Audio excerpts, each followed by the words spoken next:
Welcome, everybody, to tonight's conversation with Stephen Gillenhall. We are excited to have you here. We're delighted to have the film screening in Utero that has run for a few days already and is continuing to run over the coming days. How we begin is who we become. And I believe that the conversation tonight with Stephen will hugely deepen the experience of watching the movie for all of us, and hopefully also how we will be able to work with the material of the movie in the future, with ourselves, with those around us. So just so you know, there is subtitling which has been activated, and you can activate that on your own screen. You can also shift between gallery view and speaker view, so really notice what is most helpful for you at any one time. I'm just going to move to gallery view now because I enjoy seeing you all. Also, we will be recording, and this recording will only be shared with those that have signed up to the call but couldn't make it tonight. There'll also be a live stream of the call, and there is a translation to German tonight. Thank you, Alfred, for doing that for us. And also maybe Anna or Sunita, someone from the team, would be great to again share the link for the movie screening in the chat. And we'll do that again in the email afterwards. So we want to make sure you don't miss it. So I've been very, very lucky over the past weeks and months to forge a conversation with Stephen. I think Stephen was really looking for Thomas Hubel, and instead he got, he reached me and I started having conversations with him. And to be quite frank, at the beginning, I didn't know how famous he was. So I just started into these conversations thoroughly enjoying the beauty and the depth of this human being that I personally have learned from, am learning with. And I'm really grateful for the connection and super grateful also for the friendship that is growing between the Pocket Project and Stephen's organizations, the Identity Development Institute, which Stephen founded. And I just want to say a few more words about Stephen's work as a film and television director, a writer and a producer. So this is the official bio bit. His feature directing credits include Paris Trout, for which Stephen received a Director's Guild of America Award for outstanding directorial achievement in dramatic specials, as well as the theatrical films Waterland, A Dangerous Woman, Losing Isaiah, and Home Ground. In 2012, Stephen received a Directors Guild of America nomination for Outstanding Directorial Achievement in Movies for Television for Girl Fight. He also co-wrote and directed the indie film Grassroots, which came out in 2012, and recently the film So Be It, based on the best-selling young adult novel of the same name. Stephen directed the Peabody Award-winning dramatic series Rectify for the Sundance Channel, Billions for Showtime, and Bosch for Amazon. His producing credits include the TV movies Living with the Dead, The Patron Saint of Liars, A Shattered Mind, and the feature documentary In Utero, with more to be added soon. Stephen is a regular contributor to the Huffington Post and Thrive Global. Yeah, and you'll get a chance to meet Stephen much more fully tonight. I just want to take a moment to welcome you, Stephen.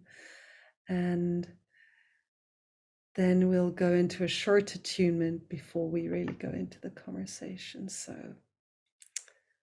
So I'll thank you just for say being here. hi and wait to be attuned. I'm in LA, so being attuned is a good idea. So go for it. Yeah, thank you. Yeah, and this is how we usually start the community calls with the Pocket Project, because we know that many of the experiences we speak about were really overwhelming to us as individuals, when we address individual, ancestral, collective trauma. This is what we're speaking about, experiences that were overwhelming to our nervous systems. And we know that it's only because we are in community and we allow our nervous systems to ground, but then also more consciously relate to each other, that we become this bigger collective body that is able to process more, to host more, and to support each other, to co regulate and to ground. So let's just take a moment now to maybe even close our eyes when that is, if that is comfortable to you, but also if not, you can just relax your eyes. So, whatever is most comfortable to you. And you might just breathe out a few times more deeply.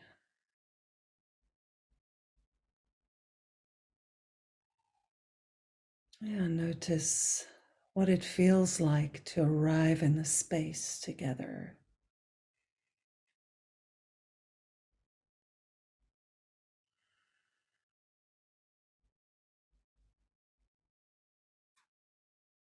The shared space online in Zoom, but also this very precious body space that you live in. So maybe we can all allow our breaths to bring us home more fully to our embodiment.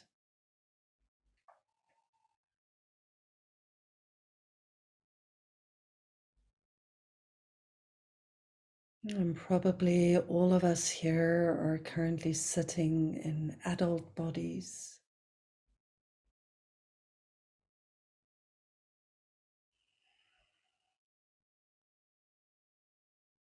And just notice how it is for this adult body to ground, to feel your feet, to feel energy moving.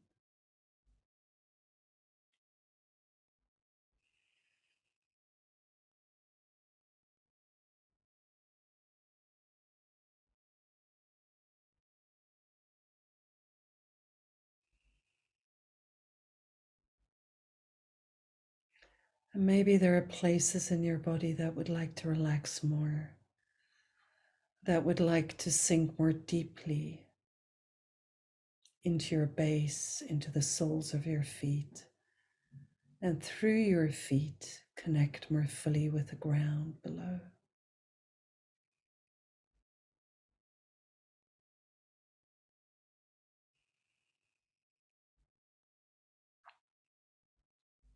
Yeah, and let's also take a moment to connect to the younger selves that are alive in this body.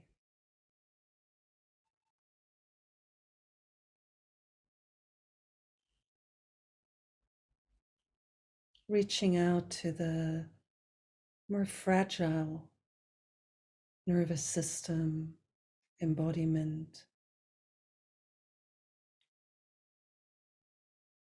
that we inhabited as children, as small children, as babies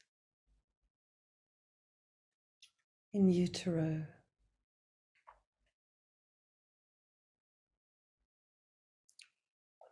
And maybe we can allow for a moment our adult bodies to embrace, to offer a warm embrace to the younger selves.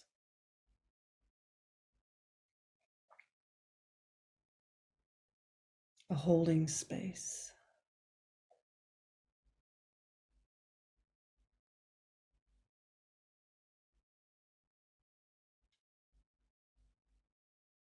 And already now noticing that this is not something you need to do alone tonight, but that we are here together.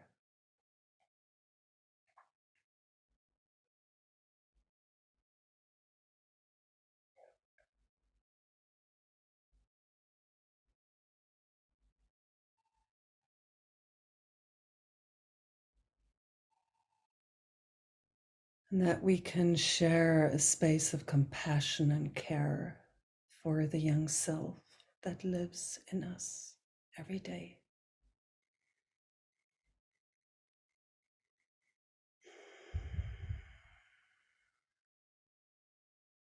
And maybe you just want to notice what emotions or feelings come alive as we create conscious space for these areas.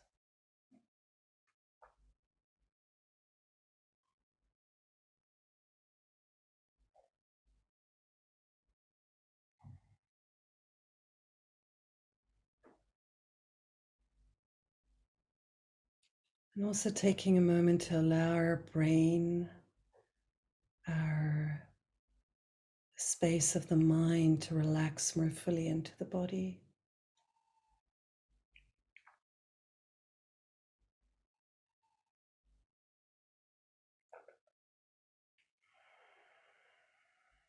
Offering a witnessing space to all of these layers in us: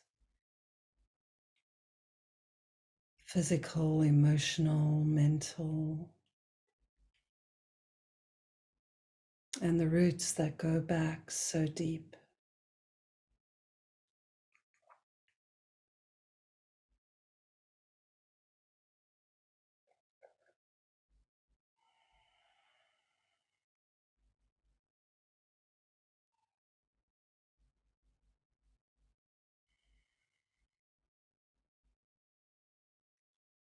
And together we'll invite our witnessing presence to be here with us tonight. As we travel, we hear from Stephen, we share this space together. And maybe before we move into the conversation, let's also take a moment to slowly open our eyes and bring our witnessing awareness to each other in the gallery view. So if you haven't already, I invite you to shift to gallery view. And you might want to move and just have a look at who's here.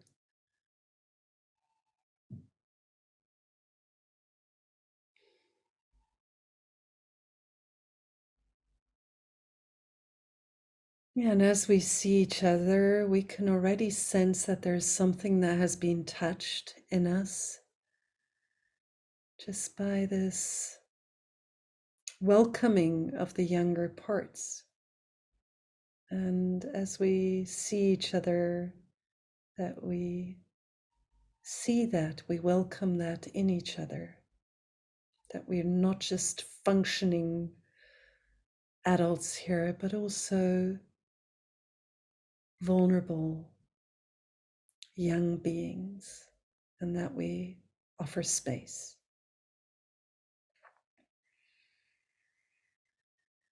And that we travel together here tonight in support of each other. Great. Thank you. Thank you. And with that, Stephen, as I already said, it's been truly a joy for me to get to know you. And thank you so much for all you are moving in the world and all you have moved, and how you also speak to us through imagery and moving us so deeply, because there is a deep connection to us through the imagery, even of in utero. Actually, oh dear, I'm now remembering, but maybe we'll do it later on in the call. Scott, because we did want to show the trailer, but now I just like to start with you. And I know that there's a few people here that might not have watched the movie yet. So we just thought we want to give you that taster. But maybe we can decide together, Stephen, when there's a good moment just to share the trailer. Well, can you hear me? Am I unmuted now? There was weird things going You're on. unmuted Okay, and good. I can hear So, you. so I think actually being a filmmaker, a picture is worth 1,000 words. So I'd say, why don't we show it now, just to kind of get the ball rolling, and then jump in. It's not that long. I think it's like 2 minutes or something like that. I think roughly. It's Yeah. So not long. let's a And little it's entertainment. amazing, right? Just these 2 minutes, how much can be transmitted in 2 minutes? So let's do that.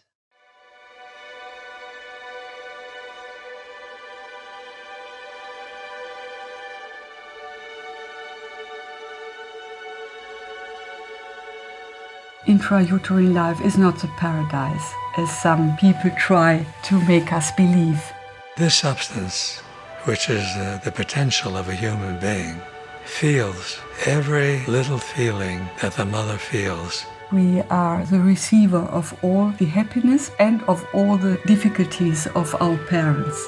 This is something that we're just beginning to explore gene by gene. We're really pushing back that time frame to say that there are factors environmentally that happen prenatally. Human beings are affected by the environment as soon as they have an environment. And that means as soon as we're implanted in the womb.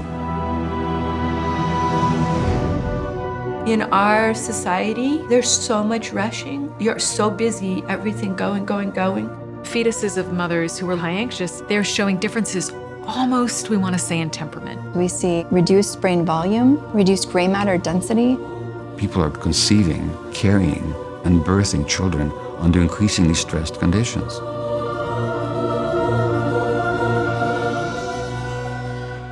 Stress that affected one generation will be played out very exactly in the next generation.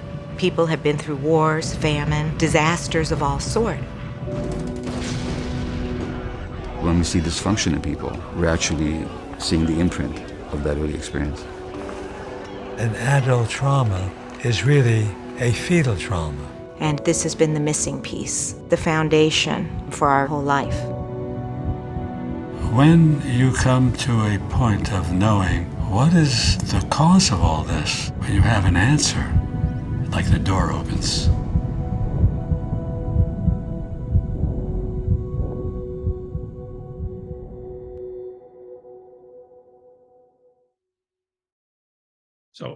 So I'm seeing some of the comments. We thought we were going to see the movie.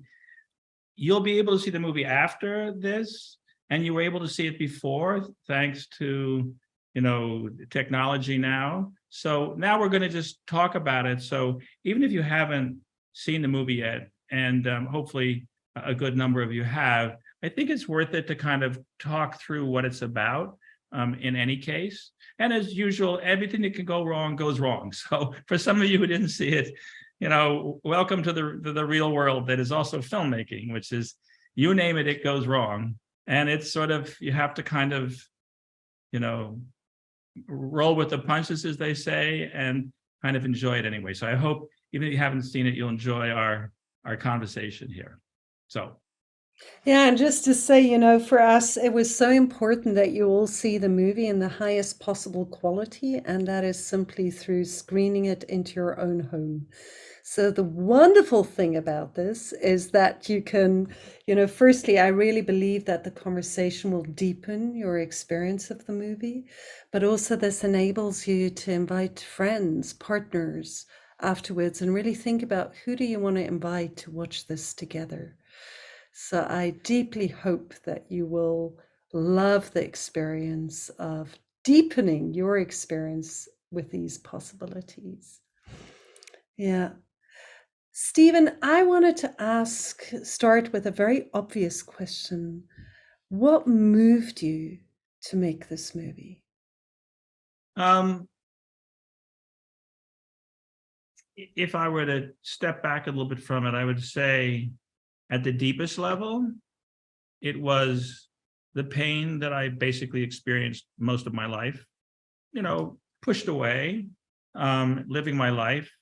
I think I found that, pain, at least in my case, was a motivator to go do something with my life, not because I was necessarily trying to do something terrific or good. It just was almost a distraction from the pain. And I think this is true of a lot of people. Pain was pretty buried, but it would sometimes come up and would emerge. And so I was in therapy a lot. In fact, I was in therapy from college on, trying to figure out what's wrong with me, because there's clearly something wrong with me.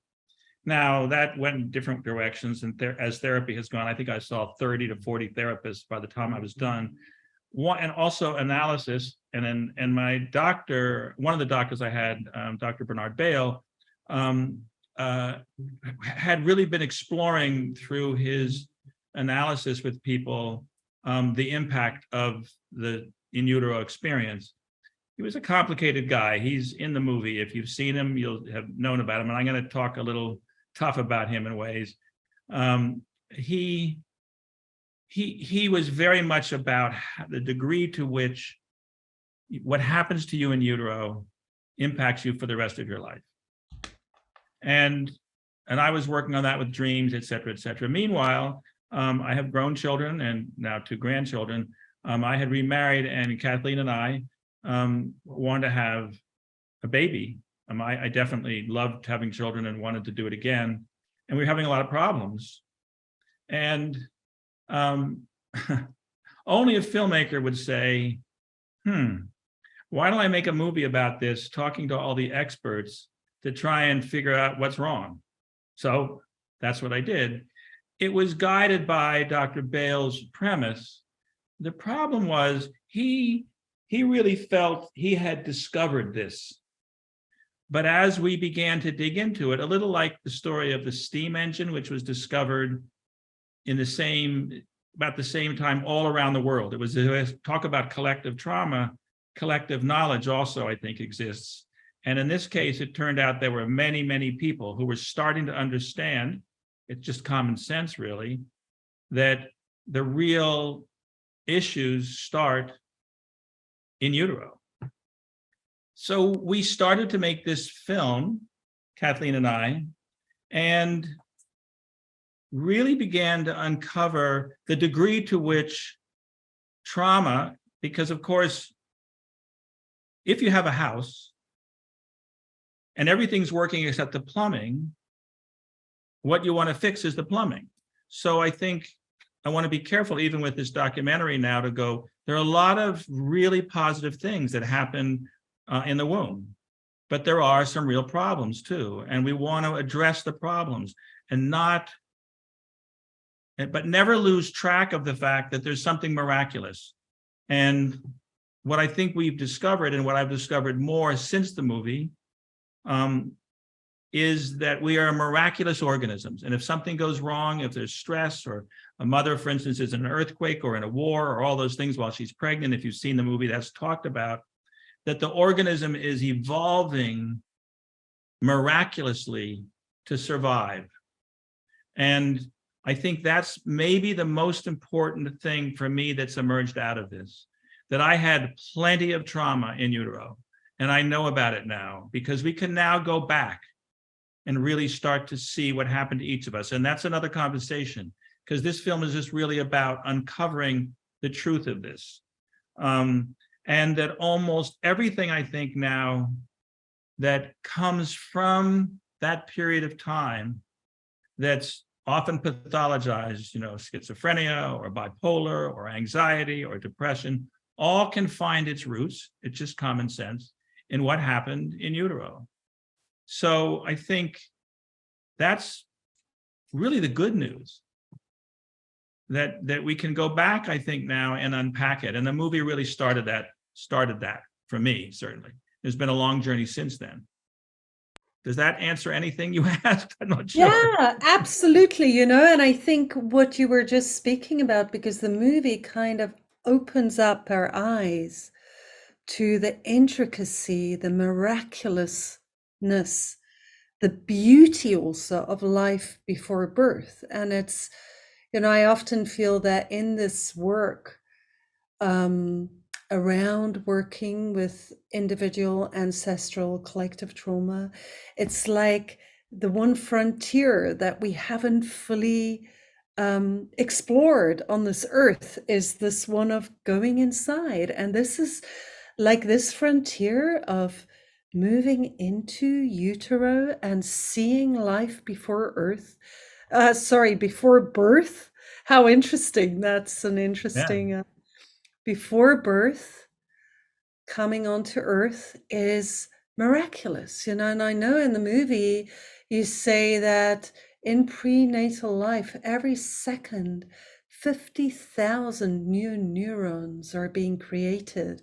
And at, you know, even the beginning of the trailer, there's this association between stars and the neurons as we travel, right? And the sensitivity of those neurons and the fragility of their creation and how movements in the outer world would impact on that creative power of evolution. It feels so fragile and so sensitive, you know. And yeah, maybe you could share more about the reality of the impacts that you have learned about by making the movie, by exploring this topic. I think by exploring the topic, the movie was my door into, and I think it's often true with science. I mean, there's a lot of common sense to that, to what you know, just everything happens, starts in utero. There's common sense to that, but you want to have science, and certainly I believe science is a critical piece of confirming what common sense says. So you talk about how fragile this organism is, and it's profoundly fragile. And you know, what people don't know, this is sort of a sidebar, what people don't know is that, you know, miscarriages are very healthy things. And one of the things we learned was, if you are early on pregnant, don't wait until you're sure the pregnancy is okay. Tell everybody. So if you have a miscarriage, you're not doing it alone. That miscarriages are, I've been through a few of them, and I'm the dad, you know, not the mother. They're profoundly difficult. And, you know, it is a death and it is a loss.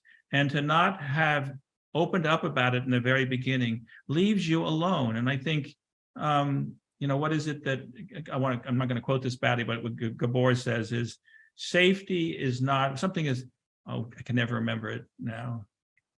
Safety is in connection, to make connections. So I think miscarriages are normal and healthy. And there's even indications in some ways with abortions, for instance, where if the mother is really going, I can't do this, I can't do this. And this is a big piece of what we've uncovered and goes beyond even the movie. If you're pregnant, and this is what another movie I'm working on now is about, talk to the baby, think about the baby, feel the baby, resonate this baby. You know, all these things, make a connection from the very, very start. And if you can't do it, oftentimes the baby will let go and will miscarry himself or herself. Other times, the baby's going, no way, I'm going to fight like crazy. And I think I want to sort of adjust how vulnerability and fragility, as an adult even, being vulnerable, being lost, being bewildered, I can speak to that a lot in making movies, is very, very powerful. It's actually very powerful. It's when you hide the vulnerability from yourself that you get into trouble and you get lost. So while these little beings are very fragile and what's happening is incredibly complex and can be damaged by things that go on outside, the system biologically and ultimately psychologically will begin to adjust. So for instance, if something dreadful happens and there's more and more evidence that the most sophisticated part of the brain comes on first, not the reptilian brain, but the most sophisticated, so that it can adjust biologically and other ways as well to any kind of problems. So for instance, if something really stressful happens, the brain, the organism will protect the brain and let the legs go. So later on, you would discover that there would be problems with the legs, but what had happened was the brain was protected. Or, you know, and you can go through all of these things. It becomes more and more difficult to pathologize anything that psychology basically pathologizes. They're actually brilliant strategies. And I think it's very important because later on, if you work your way back to the roots, and you realize how really miraculous we are, real healing can take place, profound healing. So I think the uncovering, I mean, I'm just a messenger. I just shoot a movie and talk to smart people and then learn from that. There are brilliant, brilliant people in the movie who have really uncovered. The one person I didn't get was Bessel van der Kolk at the time. And I wish we had, because I think he's really laid out some really important issues about the body keeping the score and the body keeping in the organism, a miraculously complicated, actually kind of infinite organism. The details of that little being that we were. And if it was traumatized, it's frozen. The trauma really is about freezing and burying a part of the wounded part. And I'm getting a little lost now, so where are we? You're muted though. See, there you are. Well, that's great, because I'm also just getting a request from translation to slow down. So Okay, maybe all that right. will help us. And as you speak about the beauty and the power of bewilderment, right? That can also have space here. Yeah, yeah. Yeah, you know, it touches me very deeply as you speak about miscarriage and also the deep connection, forging a deep connection with your children, you know, because even just in my generation, you know, I had a miscarriage which was hidden when I was young. My mother didn't connect to me when I was in the womb because it wasn't like children weren't at that time. And this is so, it's only, well, 55 years ago now, you know, it's not a long time ago that this wasn't seen as something that was done to forge such a deep relationship, and miscarriages were hidden as if it's a blemish or something to hide away. So, you know, there's so many doors that we're opening here, a softening into a very soft part of our human history. And, you know, when I first watched the movie, I think, as you were also saying before, that this movie is not necessarily easy for mothers, because already we feel such a heavy responsibility for the well-being of our children. And, you know, in Africa, many places in the world, people say each child needs a village. You know, it's too much to put this on the mother. And I think that's also really what the movie is saying, is that this is not on the mother. This is on the community to protect the mother in such a way that the beauty and the preciousness of this ceremony of pregnancy and life-giving and birthing is really held in sacredness. But I wonder whether you could share more about that, and also the role of fathers in protecting this space, because I can imagine that many women feel quite strongly after the movie of, oh dear, you know, what have I done to my children? Well, I think it's a very, very complicated issue. I think it's as complicated going inwards as it is to go out. In fact, it does feel to me sometimes when I look at the James Webb Telescope and everything about the universe out there, which is incomprehensible. I mean, really, you can pretend you know, but they're now saying the whole black hole theory, it's all beginning to fall apart with the new data. It's just as complicated and difficult to go inside. So the idea that one feels comfortable to judge themselves or to judge anyone else is delusional, as far as I'm concerned. I was thinking as you were talking that in the 1980s, psychiatry, psychology began to be, because of the feminist movement, infiltrated by women. Before that, it had been a patriarchal structure in which Freud and people like that really didn't consider women in a lot of ways all that important. But when that happened, everything began to shift. And I think the power of the feminine is obviously extremely important. And it's very complex. And I think it's beyond miraculous, the whole process of carrying a child. I think also that there's a profound difference between trauma and stress. There's a lot to be said, and it's talked about in the movie, that a mother being stressed and a child being stressed as well is kind of calisthenics for coming out into the world. It's not a bad thing.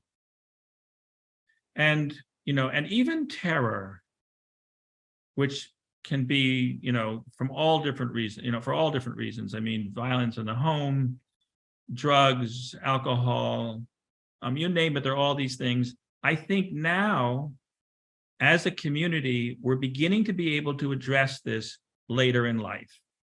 That in Utero is really laying down the groundwork for psychology and other people around this to start to see that, yes, trauma and what's happened in the whole, everything you've been talking about, Kosha, I hadn't even really thought about, community trauma and, global trauma and all of that. And I'm going, that's just another piece of the puzzle. This is all, we're all in this together. That if we begin to really deconstruct trauma and how we react to it, there's great hope. There's great hope, because at the key to this in my own life, as I've been able to go back and remember more and more of what happened to me in utero, I'm discovering this little kid, like when you were doing the attunement, he was going, come on, let's get going. We want to get going. Come on, enough.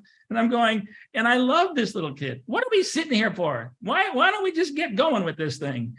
And it's like that energy of the little being is, and more, I'm just partying half the time as I'm dealing with very, very deep things, because that little being was excited about being here and loved his mother.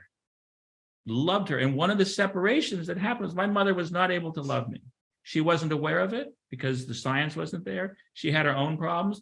That didn't keep me from loving her. I loved her madly. And I hung on, and I made it through. And it's way more complicated. The deeper I've gotten into it, the more it feels like I'm in a rocket ship going out into space, only I'm going back to the center of me. And the more I get to the center, by the way, Kosha, and it's the whole other thing, I used to be an atheist, and I was like, I'm in Hollywood, for God's sakes, if it made violent movies and blah, blah, blah. The more that little being is going, it's really big out there. There's something going on way bigger than you think it is, Mr. Hollywood director. It's much cooler. So there's this energy, this youthful energy that we can get access to if we're prepared to face the terror and the despair and the pain that's also intermixed with that.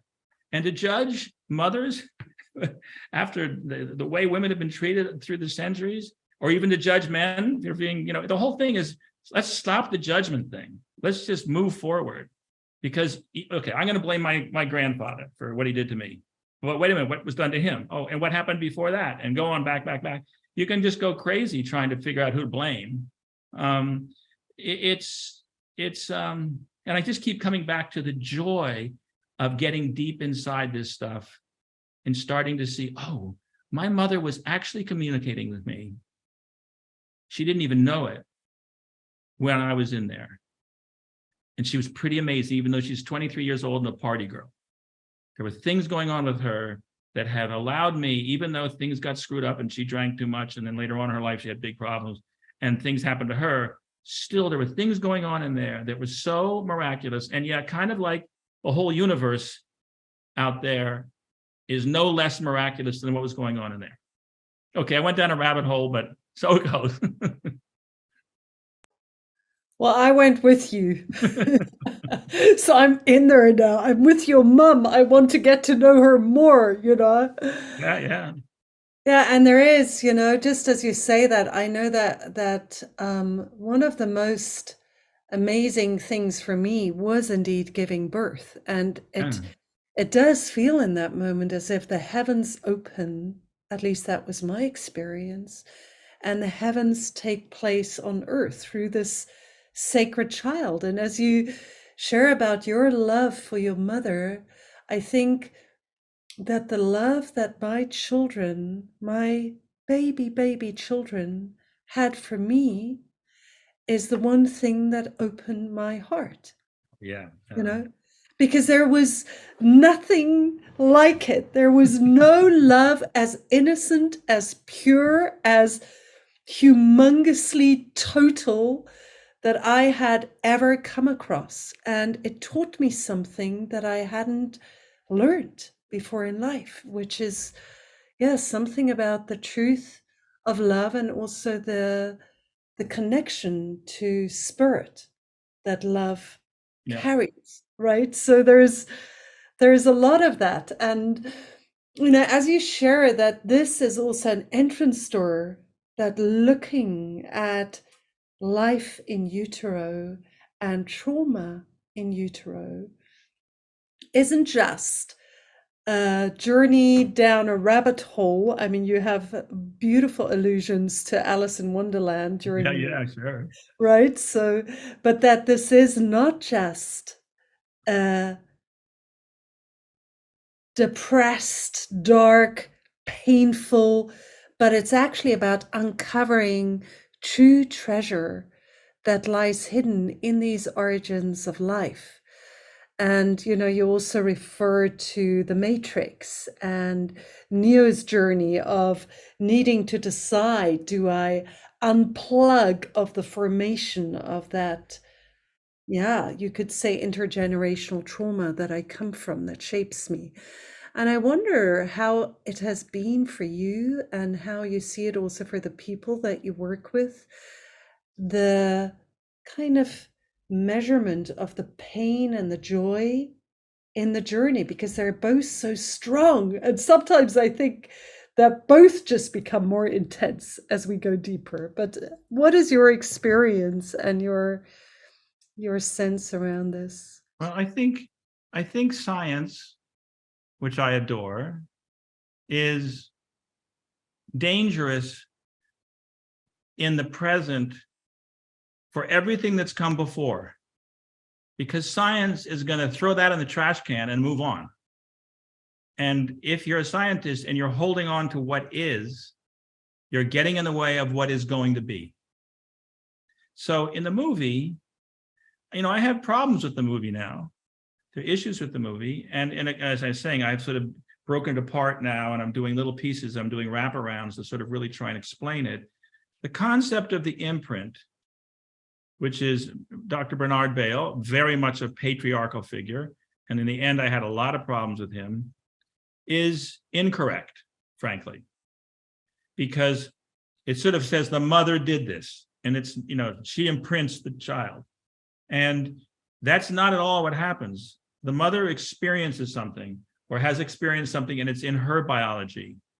And it affects through the umbilical cord, through resonating, through just being in this organism, the mother, that is going through whatever with all the chemistry and all the other things that are involved with that. And you get back to genetic, you get back to quantum mechanics, and you get into energy, which I'm not going to get into. But what really happens is not an imprint at all. It's the baby going, I got to figure my way out to survive. And okay, maybe it's too much. I'm gonna have to let go. And whatever happens to us, and I have I've become, this is difficult to say, I'm going to say it out loud, I am pro-life and pro-choice. I think one has to, and also I live in a quantum age where opposites can be true. I understand why people say you're killing babies. That's what's happening. And I totally understand and completely support that mothers have to have a choice. And the movie sort of half goes into it, and we actually had some political issues around it. I want to keep much more pro-choice in this, but some people are nervous about that, to be honest. But I think that what, I got off track a little because it's the first time I've ever really said that out loud, but I really feel that we have to be respectful of everybody in this process. But a mother must have a choice. in all of this. And I think what I want to come back to again, even more, is that imprint, which is it's the baby figuring out how to make it through with the mother's help. It's very complicated. There's the placenta, there's a lot of other things going on. And as we come out, we've evolved strategies for surviving. And that's why stress is very valuable. Don't worry about stress if you're pregnant. Don't worry about all that stuff. That's not where the problem sits. In fact, there isn't really a problem if we could just get back to the root. So the baby is figuring out, and I know it was true with me. Yes, certainly I had some bad strategies that didn't work when I was teenage years or even as an adult, but they were great when I was 9 months in utero. And so it's not an imprint at all. It's the organism, it's the baby restructuring themselves to come into the world. So if it's a stressful world and there's a problem in the family, that little baby has figured out how to more or less function there by the time he's born. There's a whole section, I'm talking too fast. There's a whole section in the movie about World War II, where babies in the womb learned how not to have much food. When the war was over and they were growing up, they had real problems, really for the rest of their lives, because they had been structured to have no food, and now there's all this food around. So, which is miraculous. Darwin is wrong. It doesn't take 10 generations to change. It happens one time in the womb to make major adjustments. Sorry, I talked so fast back there. Yeah, beautiful that you noticed. And I feel like, I also loved the moment where you spoke about the choice of the mother and you noticed that this was becoming shaky to you.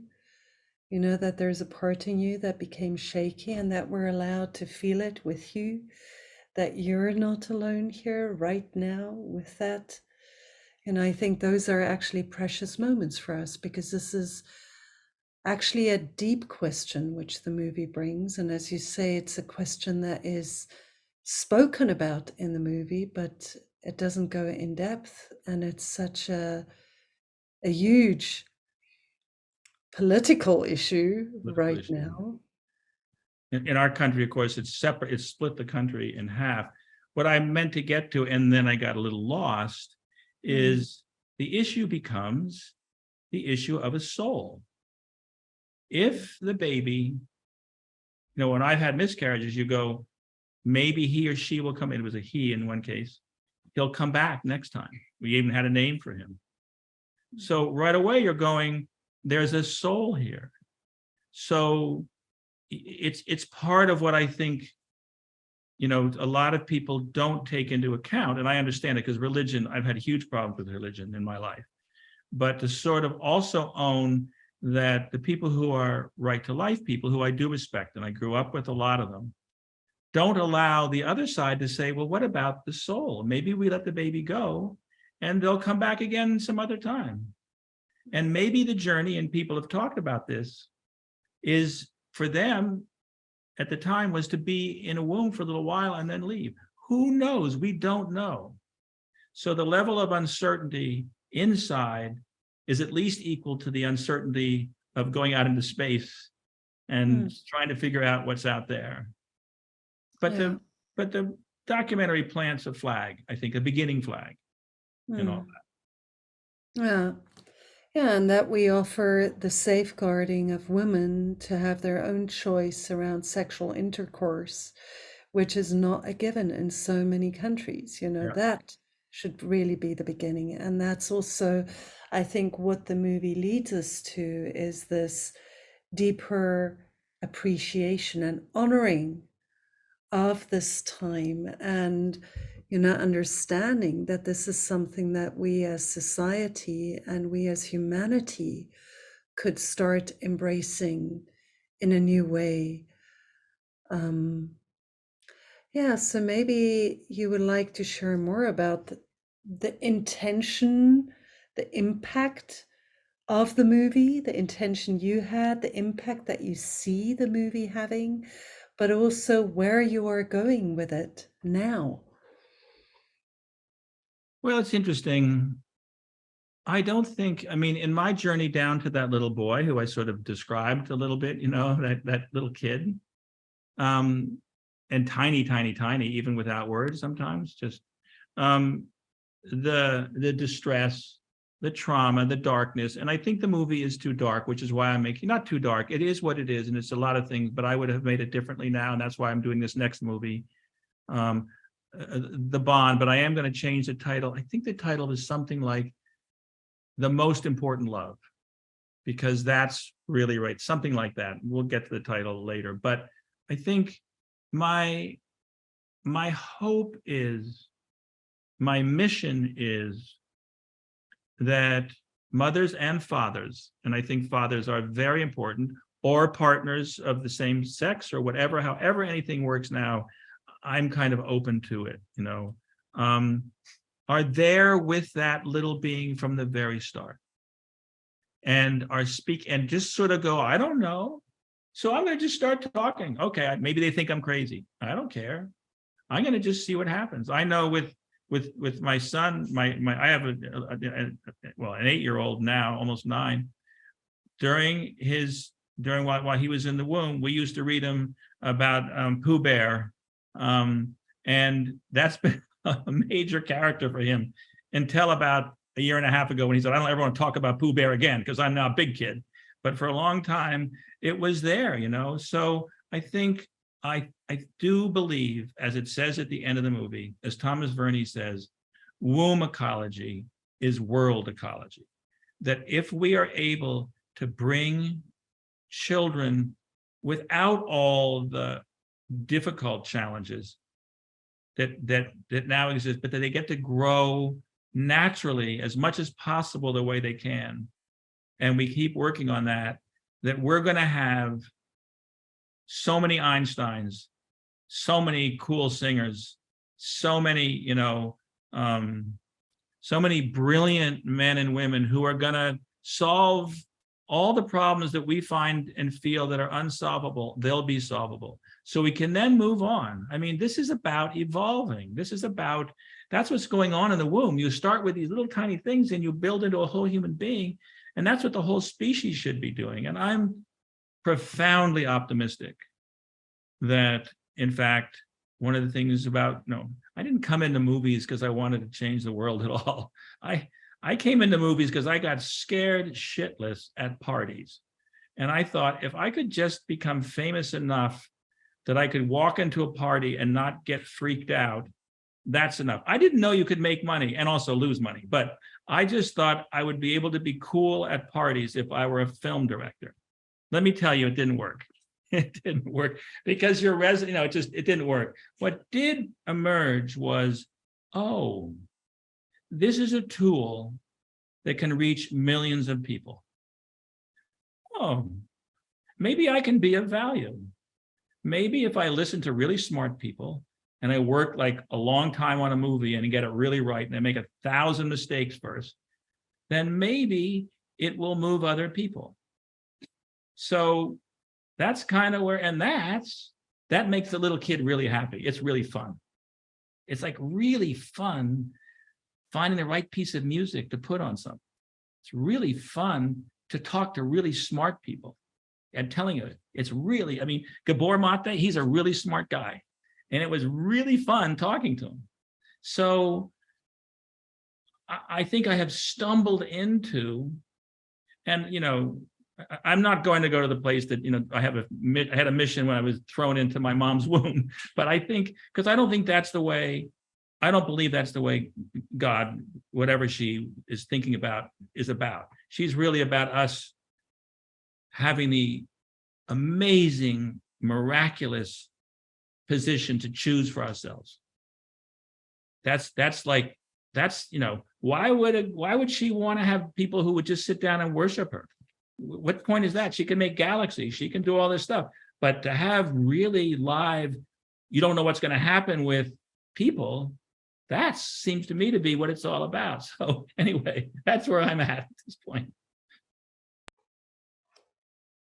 Yeah, and it's a beautiful way of describing maybe where we are at this point in life, in a very, very fragile place, but also such an exciting time. I wonder whether it would be a good point to actually open up the room to questions of Yeah. anyone else who's here. So if you're here and you would like to bring a question, I saw a question zip up and go by. I saw sort of half see things going by. The one thing I wanted to address, then pick somebody, is please. about adoption. Adoption is a really serious and important issue. I'm the founder and director of the Identity Development Institute, and wait a second, I'll slow down. I am the founder and director of the Identity Development Institute, based on a methodology that comes out of Germany, which is being translated with Franz Rupert and IOPT and blah, blah, blah. And in the method that is quite simple, I have worked with a lot of people, a number of whom were adopted. And it's very important for everyone, and I have some friends who've also adopted children, also surrogates as well. What's happening is this little being has lived sort of on planet Mars with all of the things there, and they are taken away. And they are suddenly placed somewhere else, which is why adoption is so difficult. And I've dealt enough with and worked very closely with people and resonated the very early times. And one of the things that a friend of mine said, who is a doctor in the hospital with neonatal situations, is when a child comes into the world with parents who want that child, that birth is joyful. And the doctors pick up on it, and it's such joy and such relief. When a child that's being adopted is born, it's silent. The mother doesn't know what to do, and the doctors don't know what to do. And I experienced with someone at one point, and that's a whole nother conversation in terms of the work we do at the Institute, was the experience of being born to silence, which is a very difficult thing to deal with. It's not impossible. This person in particular, very, very successful, brilliant person, had developed strategies that were then very useful in the world, but he's suffered a lot in many ways. So anyway, I just wanted to bring up adoption.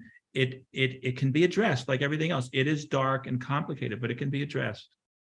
I think there's a much longer conversation on that, which is a very important conversation for all the people who have been adopted. Anyway.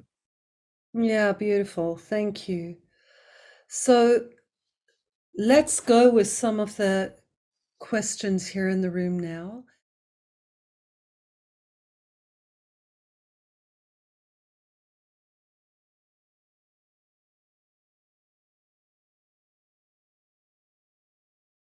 Okay, I can speak to that in a number of different ways.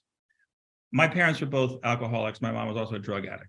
So I got very involved with the 12 steps. And in the late 80s, I guess, there was adult children of alcoholics.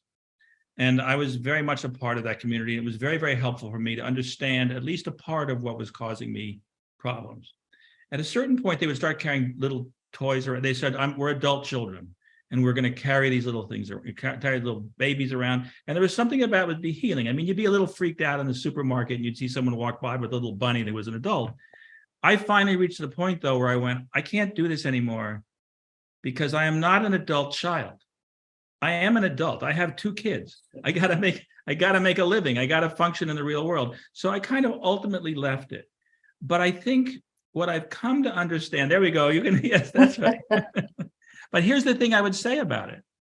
I would say that what my child needs is an adult.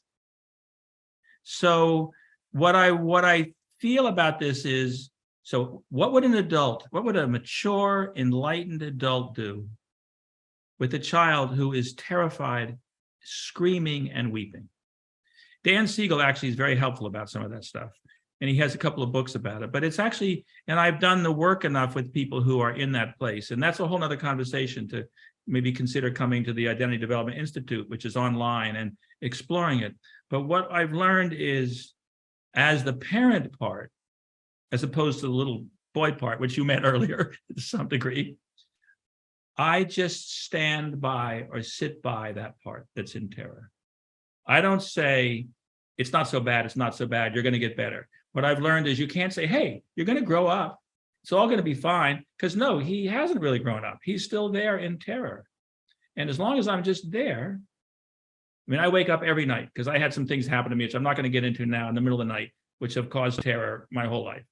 Well, actually, they didn't cause terror my whole life. They caused terror when I was really doing deep therapy, and they've never gone away. But I can now go back to sleep because I just am by, and often he's in utero.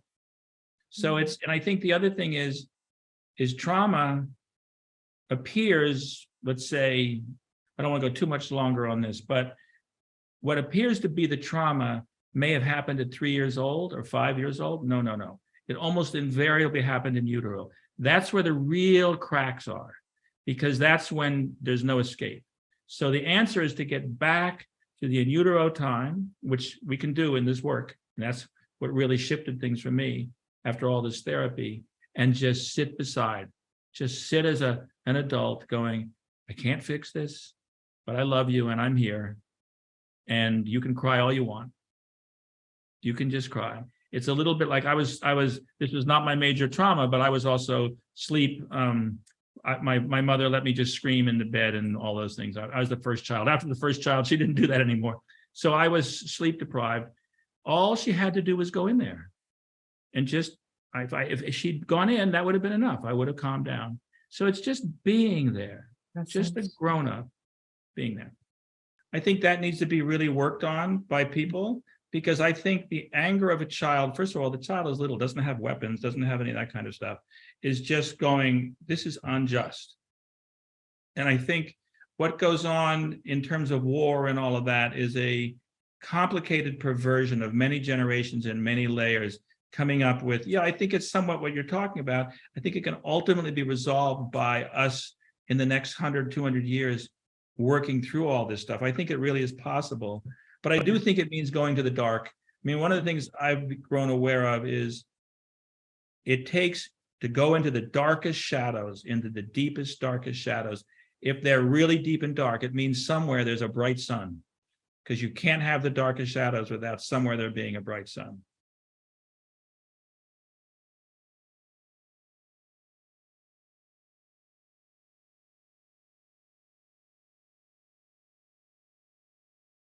First of all, birthing and whatever happens in a birth is caused by whatever happened before that.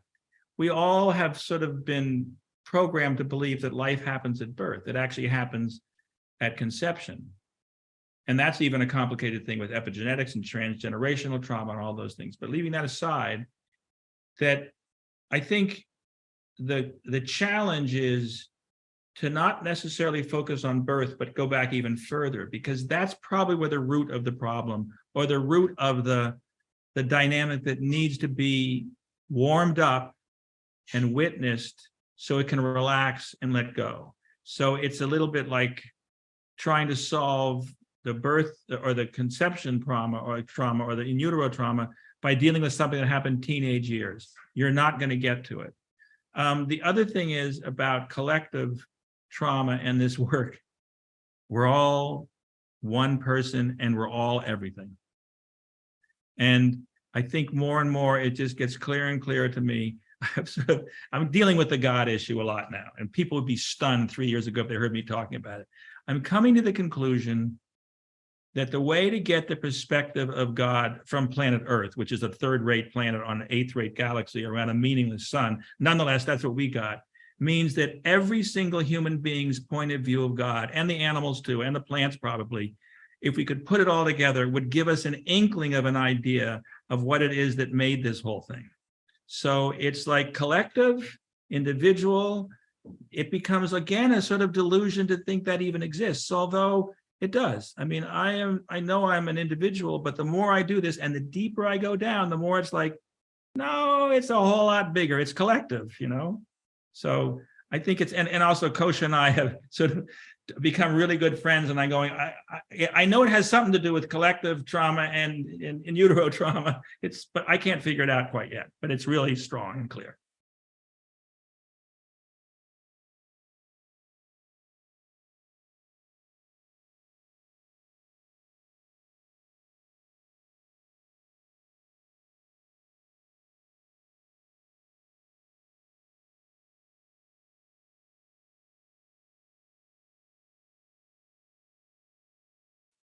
First of all, I just want to say I'm really sorry.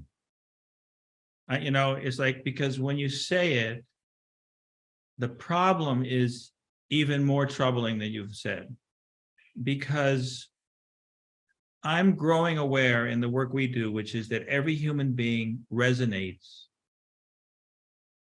out what their wounds are.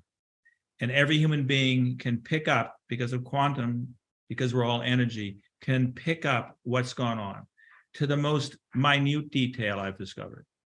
So that what probably you also experienced was the death of those other people in the other boat, which is utterly bewildering and terrifying and so deep that it's because we don't yet understand how miraculous we are. On the other hand, and this makes me cry, that's what's human, is to feel the pain of others. We try to avoid it. And doing that, we avoid being how human we are. Our hearts are broken. And to me, somewhere in there, in a way that I have yet to understand, sits the treasure of collective connection. We are all really connected, but it's really hard. It's really, really hard. It's not just your mom, which was hard enough, and that's an immediate terror. But and an example I'll give is that I've worked with a lot of Holocaust, children of Holocaust survivors. These are survivors. They were never locked in the showers, these horrible things. So many of them cannot get into elevators. So many of them had problems going into spaces. Why? Because they felt what was going on in those showers. That's how connected we are. It's just, you want to talk about collective trauma? It's the whole thing. And it's also, I think, the way out. If I can be a little kid and joyful and play around and have fun, that impacts all the other little kids here. It's really so much more interesting than we were ever told it was. And we're just at the very beginning of this. So I'm sorry for you. It's a hard thing to deal with, but it's a human thing. And in that humanity and in that grief and in that inability to get through it, I think is your treasure of how human you are, how you've almost had to hold back because it's too much. To be there for other people who have to hold back because it's too much, and begin to slowly let it go. And grieve all those people. And even the other thing is that in Germany, dealing with the soldiers that shot that ship, that sunk that ship, everybody is so lost and bewildered. And that's the start, I think. That's certainly where I am a lot of the time.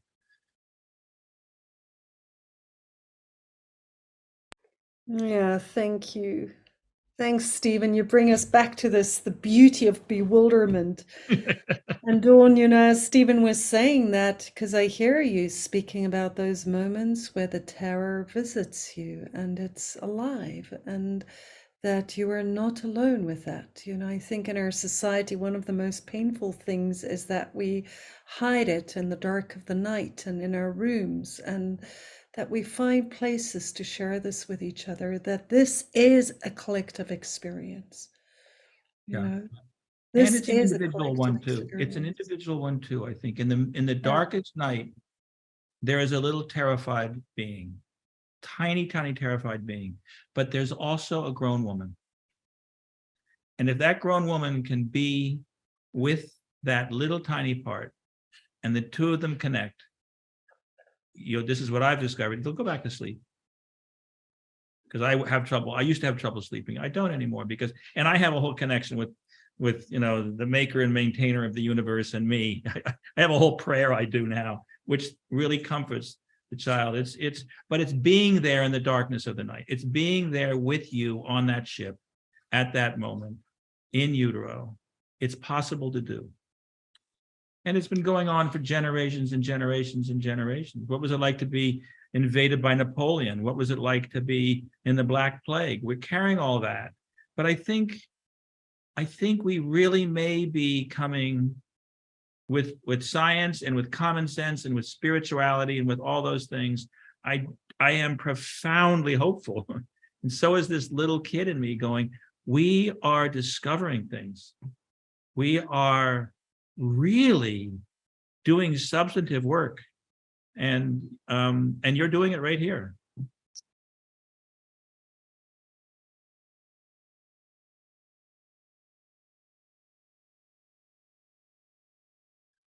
It's hard to know exactly, and it's everyone is miraculously individual.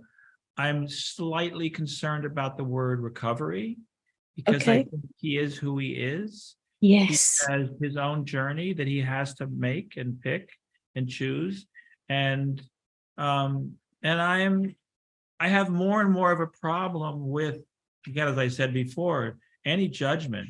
And we talked about bewilderment and uncertainty. I think he's here. He has struggled with things. It is not your fault. I mean, we sort of talked about that. If you start to blame yourself, you are living in delusion. It's delusional to think that. And the people around, there's so many people judge me. I mean, it's amazing how many. Try being a director. I'm going to just be me for a second. Try being a director. Everyone thinks they can direct. Everyone, they go on the sets, everyone thinks they can direct. The same thing is with being a mother. You did what you could do. This is the world you're in. He's 14. You don't know yet what miracles he may bring into the world because of who he is. And you can't judge any of that, except I think it's the same thing, to be there beside him. But yeah.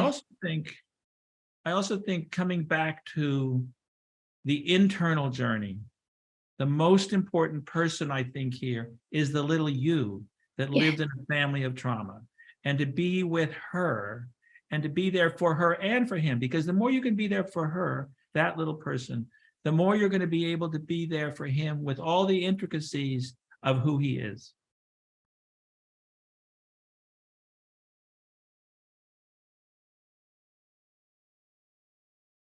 Absolutely. So I uncovered, first of all, I've been very successful in my life. And yet in my family, my brothers and sisters, and with other people, I have been known as the crazy one. I was always crazy, still crazy. Nothing I seem to be able to do to break that. And I've given up because I have lived outside the box. I've lived a pretty wild life. I mean, you go to Hollywood and you do, all this stuff, it's like, so, and I think, there's a saying that I really like, because I'm also doing a lot of writing. You know what the worst curse of a family is to have a writer born into it, because it's all going to come out. And the child who is the black sheep in the family is the child who's dangerous, because he or she is speaking to the dysfunction in that family, which no one wants to deal with because they've just wanted to survive. There's a suicide here, there's a drug person here, there's a sexual perversion over there. They just want to put it in the closet and just keep going and wear Prada, maybe not Prada, that's Hollywood, but whatever it is, it's just sort of, we're going to just cover it up. They do it at their peril, and the planet does it at its peril. Crohn's disease, we don't know. What I would do is be curious about it, be the little kid about it. Do I think it's in utero? Do I think it's trauma impacted? But how? So here's what I've come to learn. So we do these sessions in the Institute, and it's been slowly growing. And I'm now in the process. Part of what this is about is I've been doing this for 5 or 6 years. I'm going to scale it and turn to something much bigger. There's sessions that can take you back to in utero time very quickly, because as Bessel van der Kolk talks about, it's in the body. It's all about resonating, and I don't want to get into it. It's like someone said, I got to talk more quiet, slowly. It's like what someone said is, don't ever talk about how the iPhone works. Just say it works. And this work takes you back to in utero, to conception, to birth, to all those things. And in that work, you will slowly untangle how whatever happened to you caused what they call Crohn's disease. It is different for every single human being. And so it's about working through all that stuff. And the reason I'm here and the reason I'm doing this is because it saved my life. So I can say, and I'm talking about it more and more openly, I discovered first that I was raped by my grandfather between 4 and 6 years old. I thought that was the trauma, serious trauma. I'm out now not actually sure that one of the reasons I survived that and buried it for years and didn't remember it was because of what happened in utero when I had trauma there that shut down parts of me that could handle that. That's how complicated it gets. So I've slowly uncovered in doing this work the truths that are way outside the box. And let me tell you, no family wants to hear what I talk about. No family. But too bad. That's what happened. So I think you can get there, but it's not an easy journey, and it's a very specific journey. And it's an important journey because if you can get back there and uncover what it was and how it happened and why you as this miraculous infinite organism, which is hard to figure out, came up with this solution. Was it, for instance, that something happened and your brain went, we got to protect the brain, let this part of him go? That dynamic, if you can get back to that dynamic, and if you can accept that that dynamic is healthy, not screwed up, but healthy, I think it can be untangled. Is it easy? No. Are we at the beginning of a journey? Hopefully the shoulders that we're all on will be the shoulders on which people in the future solve some of these. We'll do the best we can. But I hope you can untangle it, because it's not fun, I know. And Stephen, what an amazing conversation. I feel like you jumped out of the box here with us tonight. You've kind of reconstituted all the black sheep amongst us. That caused a lot of resonance in the chat. I think many of us are really recognizing ourselves in that. And being a movie maker and now also writer that you are, I can imagine that it's not just easy for your family, but what a gift to us and what a gift to the world. Thank you. Yeah, I want to applaud the young boy in you, the one that is so curious and so excited about being alive, and the way you express that. It's beautiful to be able to share in it. Thank you so much for being with us. And thank you for all of you being here. It's a joy. I mean, the grown-up me, the old me, and the little boy me, both, hold on, both, every once in a while the phone rings and I thought the phone was off. Hold on a second. I was being so articulate and the phone rang, and then technology. It's hard to have grown up in an era when the IBM Selectric was the mode of communication and trying to function with all this stuff going on, but somehow we do it. And I just want to say, it's just a pleasure seeing all of you. It's and an honor. I mean, and it's just plain fun. Yeah, that's the biggest thing, is it's just plain fun. And Kosha, it's, we just have fun every time, even as we're dealing with, and I think it's critical that the darker you go, like Shakespeare knew, the darker you go, you better have a sense of humor in there somewhere. You just better. And some joy all the way along. That's sort of that's the torch that you get to carry when you're in the dark cave sometimes. Yeah, and I think for some of us, it's also just really helpful to be able to speak out some of the darkness and then bring the humor and the joy, but also not skirt away from it too much. Yeah.